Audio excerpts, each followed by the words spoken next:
Hər kəsə salam. Bu günləri bir daimi izləyicimin ailəsinin sevimli bir piroqu olan Korolevskaya Vatruşka piroqunu hazırlayırıq. İlk olaraq dərin bir qaba unu ələyirik. Daha sonra soyuq kərə yağını unun üzərinə sürtkəcdən keçirdirik. Yağ mütləq soyuq olmalıdır ki, umacımız daha zərif alınsın.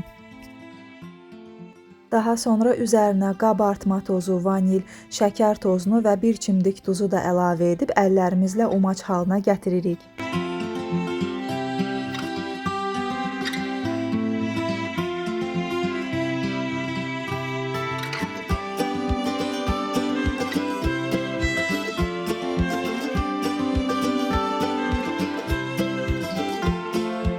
Umacın bir hissəsini üzərinə səpmək üçün ayırırıq, hardasa 1 stəkan.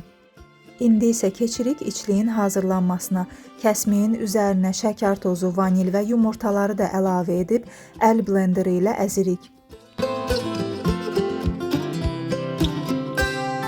Baxın belə kremvari bir kəsmikli qarışım alınmalıdır.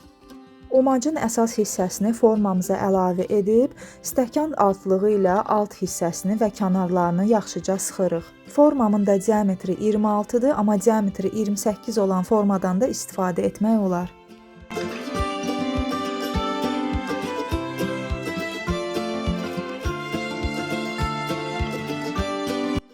Hazırladığımız kəsmikli içliyi də bura töküb, üzərinə də umacı səpirik, əvvəlcədən 180 dərəcəli isidilmiş sobada üzəri qızarana qədər bişiririk, yəni hardasa 1 saat. Və budur, mətbəximizi bürüyən o möhtəşəm ətirli piroqumuz hazırdır. Piroqu tam soyudub, daha sonra formadan çıxardıb, kəsib nuş edə bilərsiniz. Korolevskaya Vatruşka çox möhtəşəm bir piroqdur.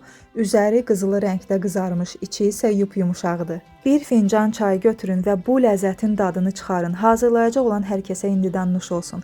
Əgər resepti bəyəndisə, bəyən düyməsinə basıb, rəy yazıb və kanalıma da abunə olmağı unutmayın. Yaxınlarınızla da paylaşın ki, video daha geniş auditoriyaya yayılsın. Özünüzə yaxşı baxın, hələlik.